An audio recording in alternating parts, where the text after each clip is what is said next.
Sir कमरे में तो कोई नहीं है।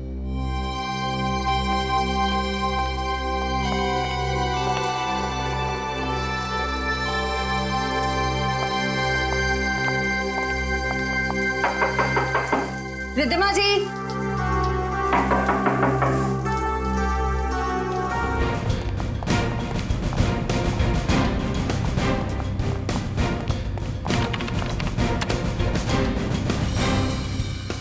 सॉरी सर, लगता है कैमरा 2 घंटे से बंद है।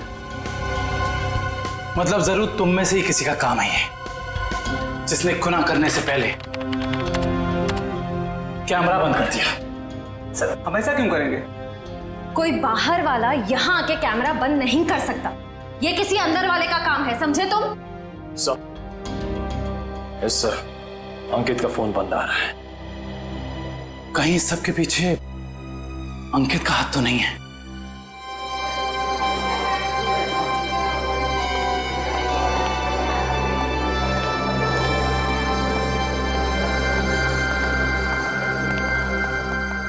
पेशेंट को चेक करना है। जी सर।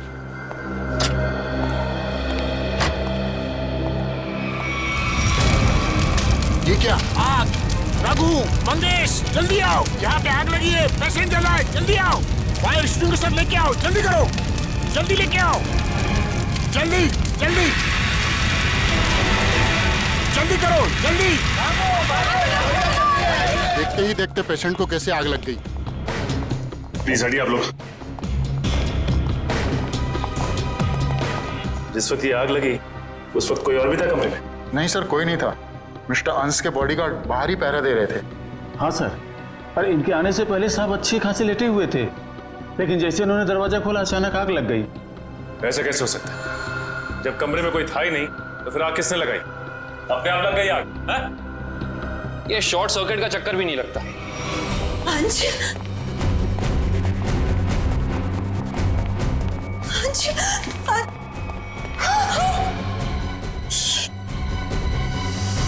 सर, मिस्टर अंश की वाइफ और बेटा। अंश को हाथ कैसे? थोड़े वक्त के लिए आप लोग बाहर कॉरिडोर में इंतजार कीजिए। पंकज, पापा आइए। अंश जी यहाँ कौन सी बीमारी का इलाज कराने के लिए एडमिट हुए थे? कल रात इन्हें फूड पॉइजनिंग की वजह से लाया गया था। इनके घर पार्टी थी, शायद कुछ उल्टा सीधा खा लिया होगा। अच्छा ये बताओ कि डॉक्टर साहब के इस कमरे में आने से पहले कोई और भी आया था इस कमरे में? हाँ सर, 2 लोग आए हुए थे, एक कमरे की साफ सफाई करने वाला और दूसरा बिस्तर की चादर बदलने वाली। ये अंश कुमार, इस अंश कुमार की कुंडली निकालनी होगी। जहां तक मुझे याद आता है कि बहुत सारे काले कारनामों में शामिल था।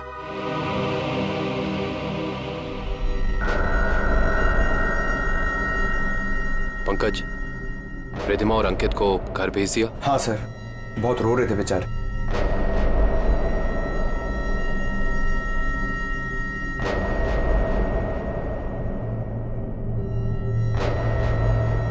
वैसे सालुंके साहब, आपको क्या लगता है आग किस वजह से लगी? मेरी बात छोड़ो सचिन, तुम बताओ, तुम लोगों को क्या लगता है भाई? सालुंके साहब, अगर हमें पता होता तो हम आपको क्यों बुलाते? देखा तारिका, इन लोगों ने तो हाथ खड़े कर दिए। अरे प्रद्युमन तो कहता था तुम लोग सुपर कॉप हो यार। इस साइंस के मास्टर तो आप ही हैं ना? तो ठीक है, अंदाजा क्या लगाते हो वो अंदाजा ही बता दो यार। सर, हमें ऐसा लगता है कि ये चिंगारी लगाने वाला कोई इंसान नहीं बल्कि कोई वस्तु, कोई चीज है। हो सकता है, देखते हैं।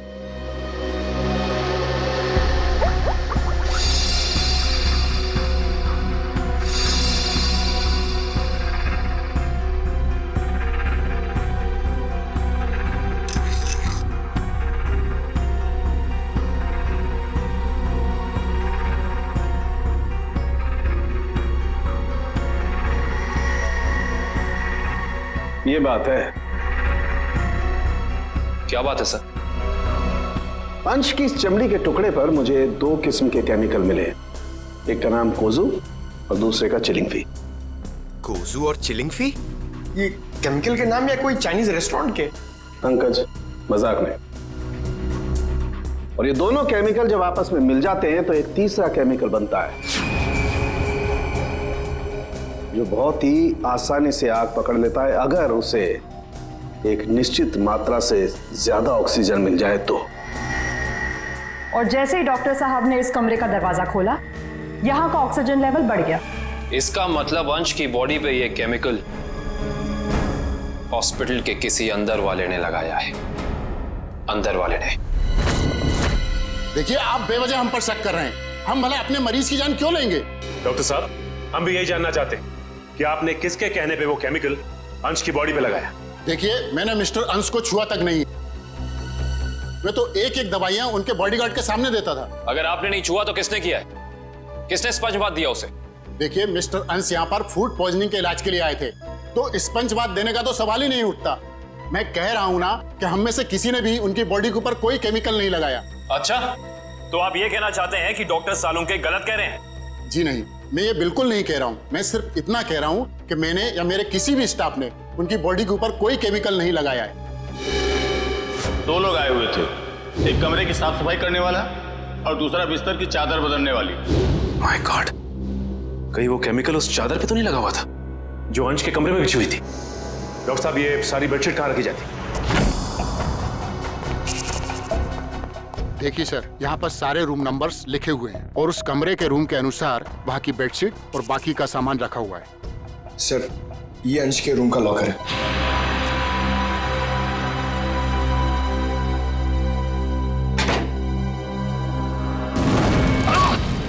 ठीक हो ना तुम? बाहर जाओ, फिर भी पकड़े। फायर एक्सटिंग्विशर, जल्दी। फास्ट।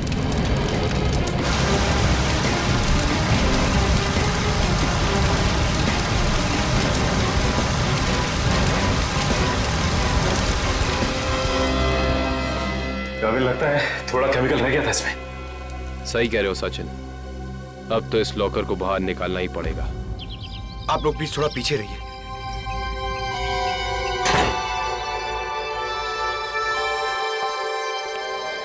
सर, प्लीज संभाल के।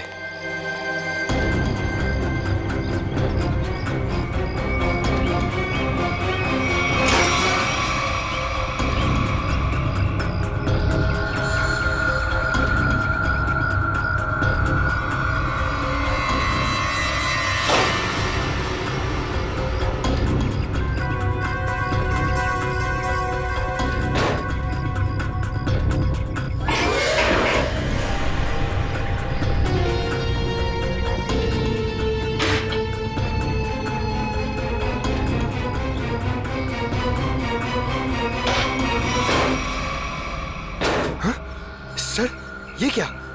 आपकी बार तो आग ही नहीं लगी। क्या बोलते? आग सिर्फ इसमें लगी। ये देखो, सिर्फ ये बैग जला है, बाकी सारी की सारी चीजें बिल्कुल वैसी हैं। ये देखो। सर, इसका मतलब केमिकल इस बैग में होगा और बेडशीट इसी बैग में लाई होगी। हाँ पंकज, एग्जैक्टली ऐसा ही हुआ है। डॉक्टर साहब, ये वही लेडी है ना जिन्होंने अंश के कमरे में वो चादर बिछाई थी? जी सर, शीला। मैंने कुछ नहीं किया सर। मैं इन केमिकल्स के बारे में जानती तक नहीं हूँ। ज्यादा भोली मत बनो। अंश के कमरे की चादर तुमने ही बदली थी ना? बदली थी, मगर क्या? एक औरत ने मुझे 50,000 रुपए दिए थे और कहा था अंश साहब के कमरे में ये चादर बदल देना। उसने आपको पैसे दिए और आपने पैसे ले लिए? हाँ? एक बार भी नहीं सोचा कि इसके पीछे उसका मकसद क्या है? मुझे क्या पता था साहब, कोई ऐसे तरीके निकालेगा किसी का खून करने के लिए। उसका चेहरा पहचानती हो? स्केच बनवा सकती हो उसका? नहीं, उसने अपना चेहरा दुपट्टे से ढक रखा था। चेहरा ढका था, लेकिन कुछ तो याद होगा, कुछ तो देखा होगा। हाँ, उसके दाहिने हाथ पर एक काला सा निशान था, यहाँ पर।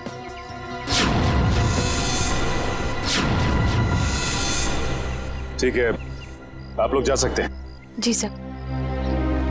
अंश को फूड पॉइजनिंग हुई उसके घर पे, जिसके बाद वो हॉस्पिटल में एडमिट हुआ। और कमाल की बात है कि हॉस्पिटल में आने के बाद वो जल के मर गया। कुछ तो गड़बड़ है।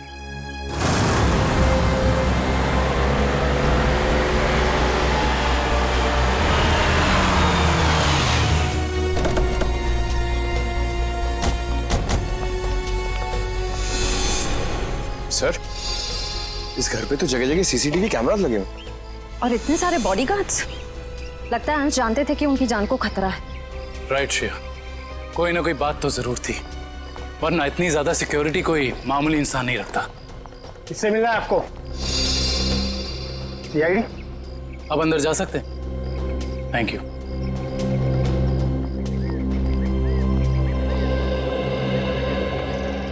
सर, ये घर तो बड़ा आलीशान है। अंश बहुत पैसे वाला रहा होगा। जितना बड़ा आदमी उसके उतने ज्यादा दुश्मन। नमस्कार। नमस्ते। आपसे कुछ सवाल पूछने थे। जी पूछिए। जिस रात अंश जी की तबीयत खराब हुई, उस रात उनका खाना किसने बनाया था? साहब, खाना तो मैंने बनाया था, लेकिन मैंने कुछ नहीं किया। तो फिर सिर्फ अंश की तबीयत क्यों खराब हो और किसी की क्यों नहीं? मुझे मालूम नहीं। अब मालूम नहीं कहने से तो काम नहीं चलेगा ना। कोई तो था जो चाहता था कि अंश हॉस्पिटल पहुंच जाए, ताकि वहां वो खूनी बड़ी आसानी से उस जुर्म को अंजाम दे सके।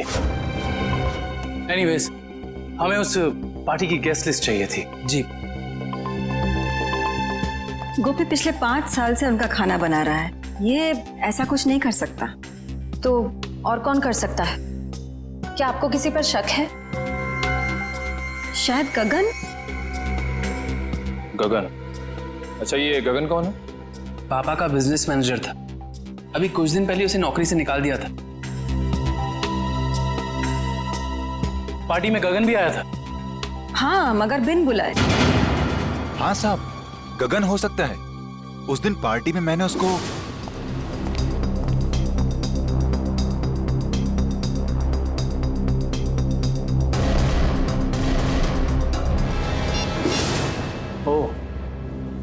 तो अंश गगन पे चिल्ला रहे थे? हाँ साहब, पर म्यूजिक की आवाज बहुत तेज थी। मैं समझ नहीं पाया कि साहब गगन को क्यों डांट रहे थे। मगर अंश ने गगन को नौकरी से क्यों निकाला था? पता नहीं, मगर जरूर कोई बड़ी बात रही होगी जो उन्होंने अपने 10 साल पुराने एम्प्लॉय को एक ही झटके में काम से बाहर निकाल दिया। गगन को नौकरी से क्यों निकाल दिया था, इसका जवाब ढूंढना होगा। क्या अंशी की मौत हो गई है? जी हाँ, और हमें शक है कि उनकी मौत में आपके पति गगन का हाथ है। ये क्या कह रहे हैं आप? गगन अपनी जान दे सकते हैं, पर वो किसी की जान लेने की कभी सोच भी नहीं सकते। सोचा नहीं, बल्कि कर दिया। बहुत ही लंबी चौड़ी प्लानिंग के साथ गगन ने अंश को हॉस्पिटल में ही जला दिया। आपको कुछ गलतफहमी हुई है, गगन ऐसे नहीं है। वो ऐसा नहीं है तो कैसा है, वो तो उनसे मिलने के बाद ही पता चलेगा। वो कब तक वापस लौटेंगे? मुझे नहीं पता। मैंने पुलिस स्टेशन में उनके गुमशुदा होने की रिपोर्ट भी लिखवाई है। कल से वो गायब है। बुरा मत मानिएगा मैडम, लेकिन मुजरिम अक्सर खून करके ऐसे ही फरार हो जाते हैं। बार बार उनको मुजरिम कह करके उनका अपमान मत करिए। अगर उनको जुर्म करना ही होता तो वो अंश जी की बात मान करके अंकित को मार ना देते। एक मिनट, क्या कहा आपने? अंश जी ने गगन को अपने बेटे अंकित का खून करने का काम सौंपा था, पर गगन ने साफ इनकार कर दिया और इसी वजह से उन्होंने गगन को नौकरी से निकाल दिया। ओह, तो इस वजह से गगन को नौकरी से निकाल दिया गया। और कोई बाप अपने ही बेटे को मरवाना क्यों चाहेगा? सर नहीं सर, ऐसा नहीं हो सकता। आप प्लीज कह दीजिए झूठ है। मेरे पापा मुझे मारने की प्लानिंग कभी कर ही नहीं सकते। हम जानते हैं ये बात आप लोगों के लिए काफी धक्का पहुंचाने वाली है। गगन की पत्नी झूठ बोल रही है। अपने पति को बचाने के लिए कुछ भी मनगढ़ंत कहानी बना रही है वो। अंश जैसा पिता अपने इकलौते बेटे को मारने की कैसे सोच सकता है?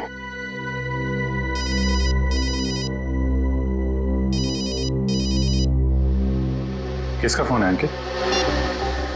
चाहो तो बात कर लो। नहीं सर, इंपॉर्टेंट फोन नहीं है। एक्चुअली मेरा एक फ्रेंड मुझे मिलने के लिए परेशान कर रहा है और फिलहाल मैं किसी से मिलना नहीं चाहता। सर, अगर आपके सवाल पूरे हो गए हो तो क्या हम जा सकते हैं? अब हमें अंश की शोक सभा की तैयारी करनी है। ठीक है, आप जा सकते हैं। इशिता। Yes sir.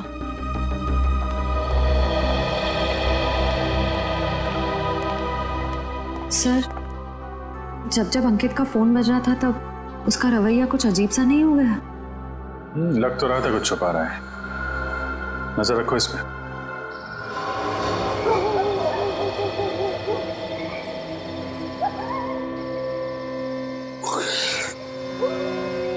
सर, हम लोग क्या रात भर यहीं खड़े रह के पहरा देंगे? रात बहुत काम की चीज होती है पंकज। जो काम दिन के खुले उजाले में नहीं किए जा सकते ना, वो रात के साए में हो जाते हैं। सर, अंकित आ रहा है। आ नहीं रहा श्रेया, हमें ले जा रहा है अगले सुराग तक।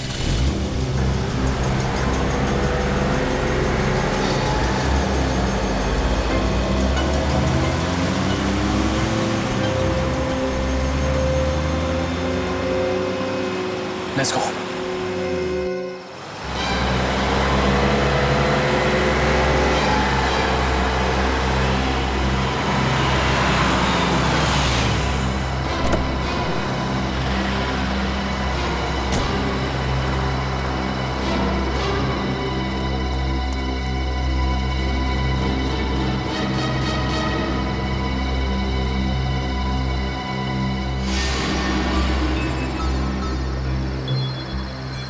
सर, ये इतनी रात को यहाँ ढाबे पे खाना खाने को आया है? नहीं पंकज, खाना खाने नहीं आया ये यहाँ ऐसे इंसान का इंतजार कर रहा है जिसे ये दिन के उजाले में नहीं मिल सकता।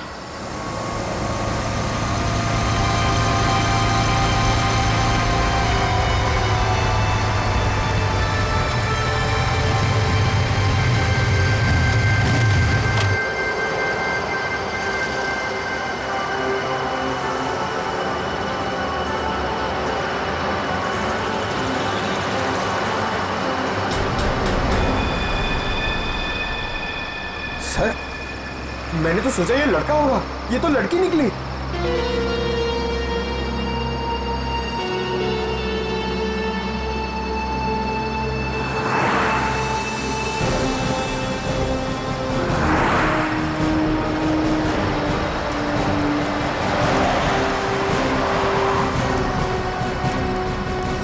अरे आप लोग और यहाँ? हाँ, हम बहुत मेहनत करें आपके पापा के खूनी को ढूंढने की। वैसे ये कौन है? ये स्वाति, मेरी बेस्ट फ्रेंड है। हाँ, वो तो हमने देख ही लिया है। देखिए आप लोग प्लीज मेरी मम्मा से मत कहिएगा कि मैं इससे यहाँ मिलाऊं। क्यों? वो आंटी मुझे इतना पसंद नहीं करती। क्यों पसंद नहीं करती? मालूम नहीं, पर नहीं करती। और उनके गुस्से से मुझे बहुत डर लगता है। ठीक है, नहीं बताएंगे। सब बचपन से ही मुझे प्रिंसिपल ऑफिस के बाहर खड़े होने में बड़ा डर लगता था। कभी सोचा नहीं था कि सीआईडी का काम मुझे एक बार फिर यहीं ले आएगा। काफी शरारती बच्चे थे तुम, इसलिए प्रिंसिपल के कैबिन के बाहर खड़े कर दिए जाते थे। हैं? बस यूं ही कभी कभी टीचर पनिश कर देते थे। आइए, आपको प्रिंसिपल साहब ने अंदर बुलाया। हेलो। हेलो, सॉरी आप लोगों को इंतजार करना पड़ा। That's okay. हम यहाँ अंकित कुमार नाम के एक स्टूडेंट के बारे में कुछ जानकारी हासिल करने आए हैं। अंकित कुमार? तो वो तो बहुत ही ब्राइट स्टूडेंट है इस कॉलेज का। पढ़ाई लिखाई, खेल कूद, डिबेट, ड्रामा, हर चीज में वो नंबर 1 रहता है। अच्छा, इतना होनहार है वो? हाँ, बल्कि इस बार कॉलेज का स्टूडेंट ऑफ ईयर अवार्ड भी तो उसे ही मिला है। ये देखिए, ये नहीं उसकी फोटो।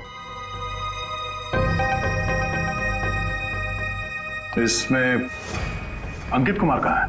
यही तो है। ये नहीं, आपको कोई गलतफहमी हो रही है।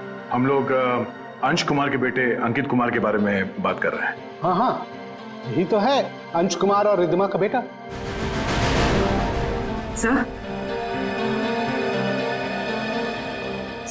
अगर ये असली अंकित है तो फिर वो कौन है? जो कोई भी है, उसके इरादे ठीक नहीं है। और रिद्धिमा जी ने हमें उसके बारे में बताया क्यों नहीं? रिधिमा जी कहाँ हैं? मैडम अपने कमरे में हैं। आइए।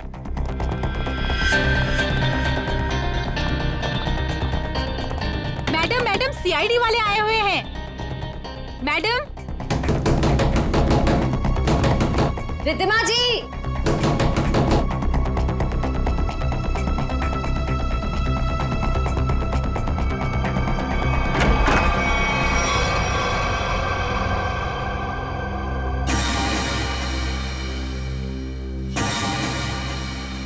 सर कमरे में तो कोई नहीं है।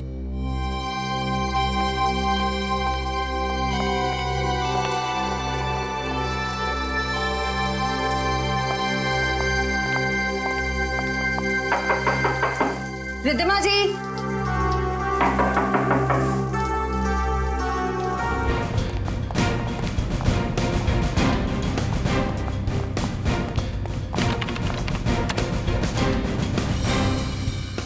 सॉरी सर, लगता है कैमरा 2 घंटे से बंद है।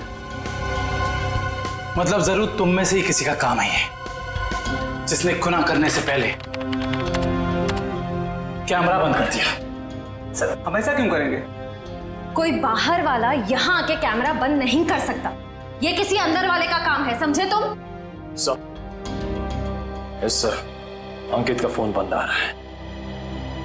कहीं इस सब के पीछे अंकित का हाथ तो नहीं है?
रिधिमा जी, रिधिमा जी, मैडम जी, रिधिमा जी, उठिए मैडम जी, रिधिमा जी। गगन तुम मुझे यहाँ कहाँ लेकर आए हो? मेरे पति को मार दिया, आप मुझे भी मारोगे? नहीं नहीं, ये आप क्या कह रही हैं? मैंने तो अंश साहब का नमक खाया है, उनके लिए जान दे सकता हूँ। मैं मारने का तो मैं सोच भी नहीं सकता। तो फिर कौन लेकर आया मुझे यहाँ पर? क्यों आए हम? शायद उसी ने जिसने हम दोनों को किडनैप किया है। तुम भी? जी हाँ, मैं भी आप ही की तरह इस चारदीवारी में कैद हूं। हे भगवान, उसका अगला निशाना कहीं मेरा राज तो नहीं? तो तुम हो राज, अंश और रिधिमा जी के असली बेटे। जी सर, मुझे तो अब तक यकीन नहीं कि पापा इस दुनिया में नहीं रहे। रब्बी ने तो मुझे इस बारे में कुछ बताया तक नहीं। लेकिन रिधिमा जी ने ये बात छुपाई क्यों तुमसे?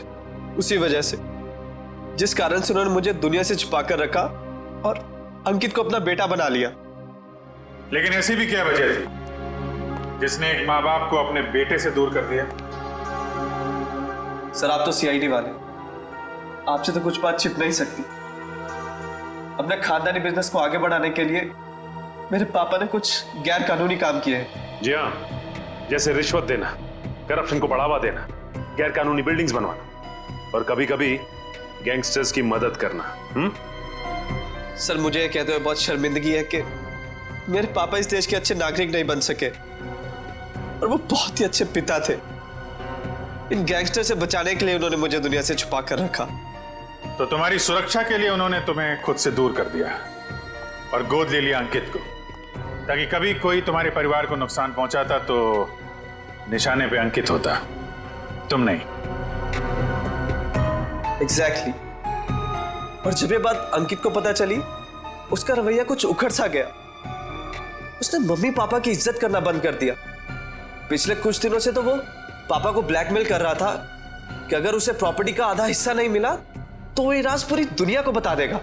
सर हो सकता है शायद इसी वजह से अंश ने अंकित को मारने के लिए गगन से कहा। हाँ सर, हो सकता है कि गगन की वाइफ सच कह रही है। हो सकता है, और ये भी हो सकता है कि रिधिमा जी की किडनैपिंग में उनके गोद लिए हुए बेटे अंकित का ही हाथ हो। सर प्लीज मेरी मम्मी को बचा लीजिए। मैं पहले ही अपने पापा को खो चुका हूं, मम्मी को नहीं खोना चाहता। घबराओ मत, कुछ नहीं होने देंगे मेरी रिधिमा जी को। अंकित के पोस्टर पूरे शहर में लग चुके हैं, कोई ना कोई उसे जरूर देख लेगा। हेलो, कहाँ? चिंचोली क्रॉसिंग? आप कौन बोल रहे हैं? हेलो हेलो सर, गुमनाम कॉल आया, कह रहा था कि चिंचोली क्रॉसिंग पे मिलो, कुछ जरूरी बात करनी है। जरूरी बात करनी है? फिर तो मिलना पड़ेगा।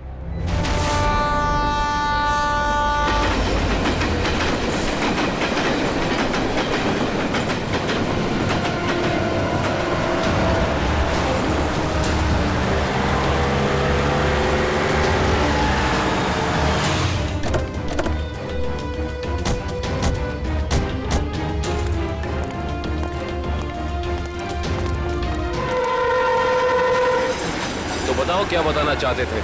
सर मैंने आपको फोन इसलिए किया था क्योंकि जिस आदमी का आपने पोस्टर लगाया है उससे मैंने कहीं देखा है सर। तुमने पक्का ध्यान से देखा ना? वो अंकित ही है। हाँ सर, वो अंकित ही था। कहाँ देखा है उसे? सर अगर मैं आप लोगों को बताऊंगा तो कहीं मैं मुसीबत में न पड़ जाऊं सर। देखो तुम्हें कुछ नहीं होगा, तुम बताओ तुमने कहाँ देखा था अंकित को? सर मैंने उसे हसनपुरा की चौल में देखा था सर। हसनपुरा चौल?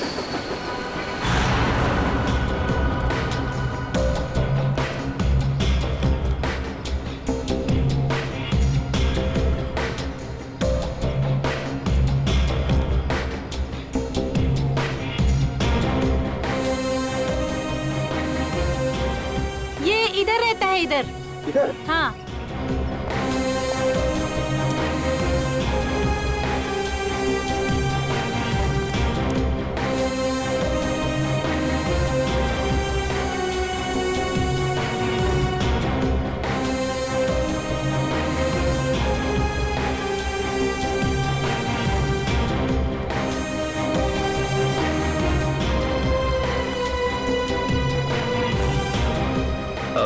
आपने इसे कहीं देखा है? हाँ, उस तरफ रहता है। Thank you. सर, पता चल गया, अंकित उस घर में आता जाता था।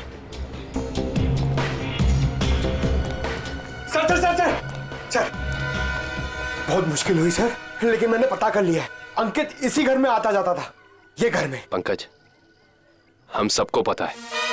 अब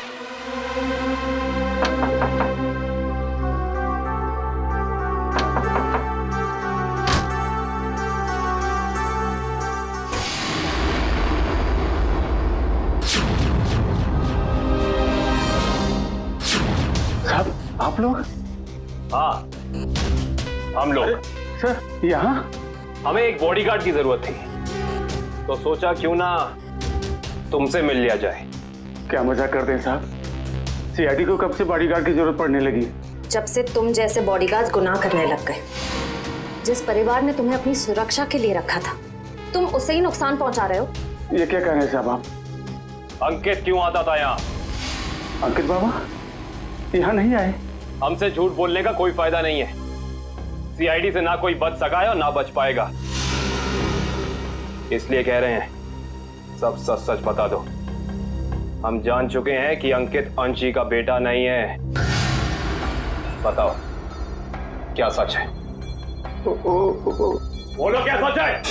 बताता हूँ। दरअसल में अंकित का असली बाप मैं हूँ। तुम? हाँ, अंश साहब मेरे बेटे को गोद लेना चाहते थे और मैं भी अपने बेटे के सुनहरे भविष्य के लिए उन्हें मना नहीं कर सका। मगर तुम्हारे अंकित ने जिस थाली में खाया उसी में छेद किया। पहले अंश को मार डाला, फिर रिद्धिमा को किडनैप कर लिया। नहीं साहब, मेरा बेटा ऐसा नहीं कर सकता। मैं उसे अच्छी तरह जानता हूँ। अगर ऐसा है तो हम अंकित को कुछ नहीं होने देंगे, लेकिन अब हमें साफ साफ बताओ ये अंकित हमें मिलेगा कहाँ? अंकित अपने दोस्त स्वाति के साथ है, ग्रीन सी लॉज में। ग्रीन सी लॉज?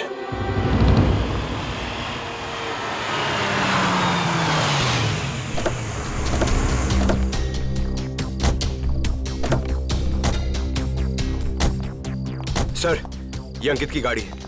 अंदर चल के चेक करते हैं।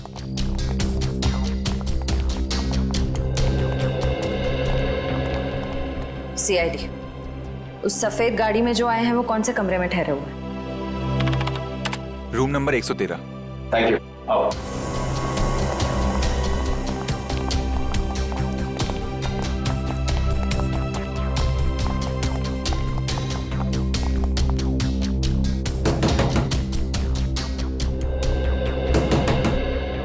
कौन है?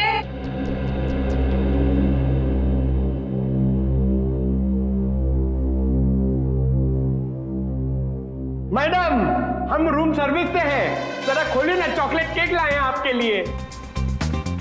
मगर हमने तो केक नहीं मंगवाया। मैडम, वो क्या है ना, हमारे होटल का 5वीं सालगिरह है, इसीलिए हम सबको चॉकलेट केक खिला रहे हैं। आप भी खाइए ना प्लीज। सीआईडी?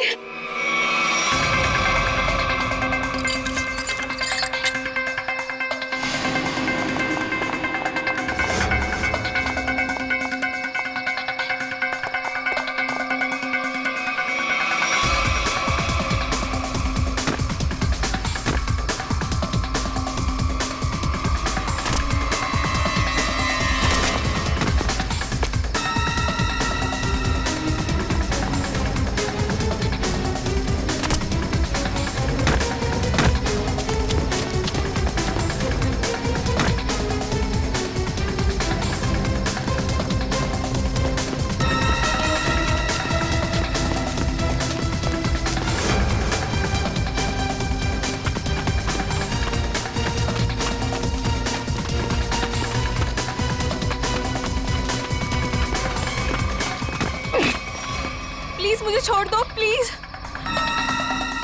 तुम वही हॉस्पिटल वाली लड़की हो? प्लीज मुझे जाने दो, मैंने कुछ नहीं किया। सीआईडी की आदत नहीं है मुजरिमों को जाने देने की। हाँ, मैंने ही पैसे दिए थे उस लड़की को ताकि वो केमिकल वाली बेडशीट अंश के बेड पे बिछा सके। किसके कहने पे किया था तुमने ये? अंकित के। कहाँ मिलेगा ये अंकित? पता नहीं। अच्छा, तो ये तो पता होगा ना कि रिद्धिमा को कहाँ छिपा के रखा है? नहीं पता। ये पता नहीं, वो पता नहीं, तुम्हें पता क्या है स्वाति? गगन कहाँ है ये पता है मुझे। I see। तो और क्या क्या पता है तुम्हें?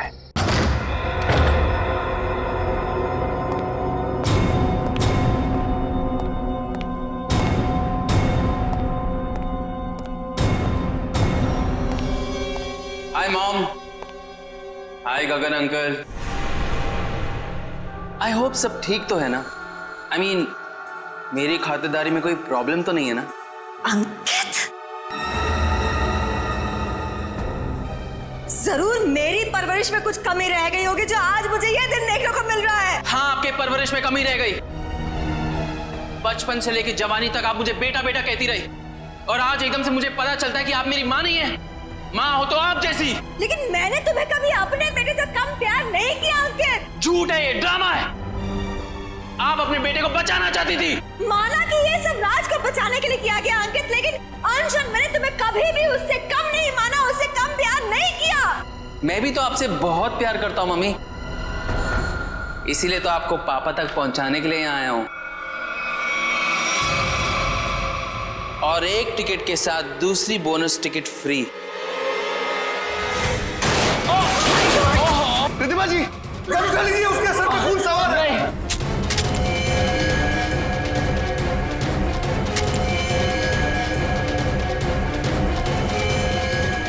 गगन, ये पकड़ो, पकड़ो। अरे शूट करो ना, गोली चलाओ ना, तो वो मार डालेगा। नहीं प्लीज, अरे मारो उसे। प्लीज नहीं, मार डालेगा हमको, मारो।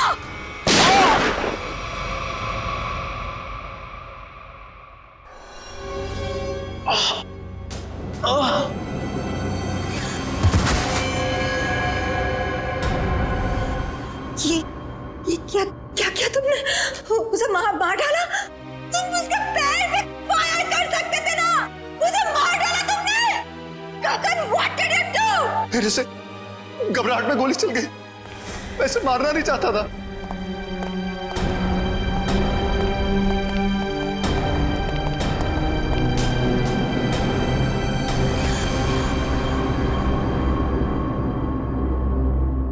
ये तो मर गया क्या? ये सब हाँ? कैसे हुआ ये? मैंने जानबूझ के नहीं मारा सर, मैं सिर्फ अपने आप को बचाना चाहता था।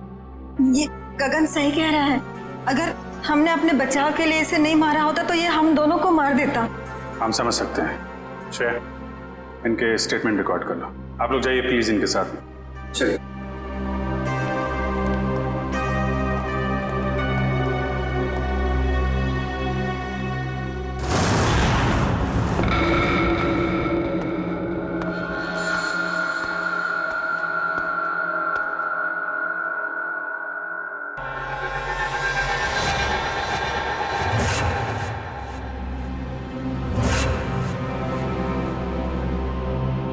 मम्मी, मम्मी, मम्मी,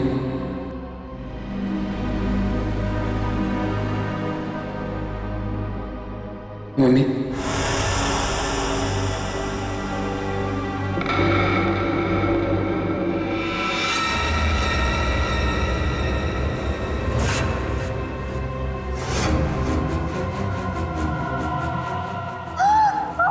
आपने मेरे साथ ऐसा क्यों किया? हमने मेरे साथ ऐसा क्यों किया मम्मी? क्यों मुझे धोखा दी? क्यों मुझे धोखा दी? क्यों मुझे मार दिया? क्यों मुझे मार दिया? बोलिए मम्मी, जवाब दीजिए। बोलिए मम्मी, जवाब दीजिए। क्यों किया आपने ऐसा मेरे साथ? क्यों किया आपने ऐसा मेरे साथ? क्यों हमने बेटे को मार दी? क्यों हमने बेटे को मार दी? जवाब दीजिए मम्मी, जवाब दीजिए मम्मी। बोलिए आपने ऐसा क्यों किया? बोलिए आपने ऐसा क्यों किया? क्यों मुझे मारा? क्यों मुझे मारा? क्यों मुझे मारा? क्यों क्यों?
तुम्हें तो मैंने मरवा दिया था ना, तुम जिंदा कैसे हो गए?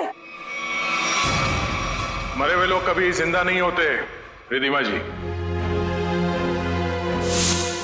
ये सब तो सीआईडी का प्लान होता है, गुनहगार से उसका जुर्म कबूल कराने का। अंकित तो कोई मरा ही नहीं था। इतना बड़ा धोखा मेरे साथ। धोखा तो तुमने दिया है। मैंने जो कुछ भी किया अपने बेटे के लिए किया है। राज, तुम्हारे पापा तुम्हें अपने गैर कानूनी बिजनेस में शामिल करना चाहते थे, लेकिन मैंने तुम्हें हमेशा गुनाहों के इस साए से दूर रखना चाहा। माँ, मैंने कभी सपने में भी नहीं सोचा था तुम भी पापा की तरह इस तरह गुनाहों के दलदल में धंसी हुई हो। और इसीलिए इन्होंने पापा को मारने के लिए मेरी मदद ली थी और प्रॉपर्टी में 25% शेयर देने का वादा भी किया था। इस प्लान में तुम दोनों मिले हुए हो, इसके बारे में तुम्हारी दोस्त स्वाति ने हमें पहले ही बता दिया था। उस पार्टी के दिन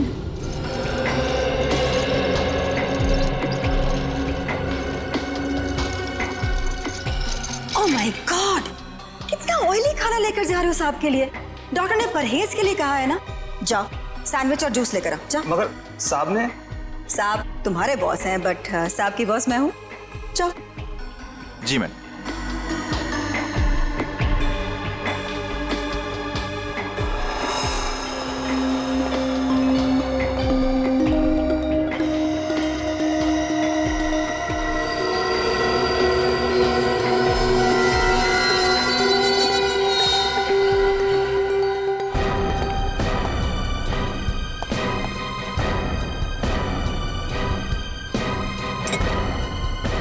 गुड, तुम जाओ, मैं साहब को खाना खिला दूंगी।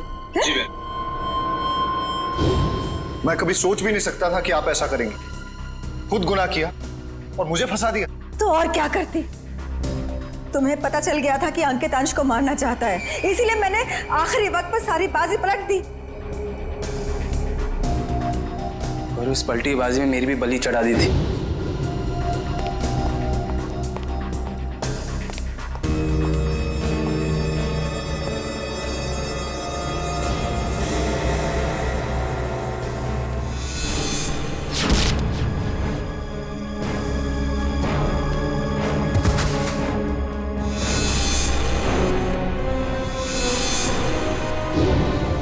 मुझे पता चला कि गगन को तो पूरी सच्चाई पता ही नहीं है। उसे तो यही नहीं पता कि अंश की मौत में मेरा हाथ है, इसलिए मैंने सारा इल्जाम अंकित पर डाल दिया।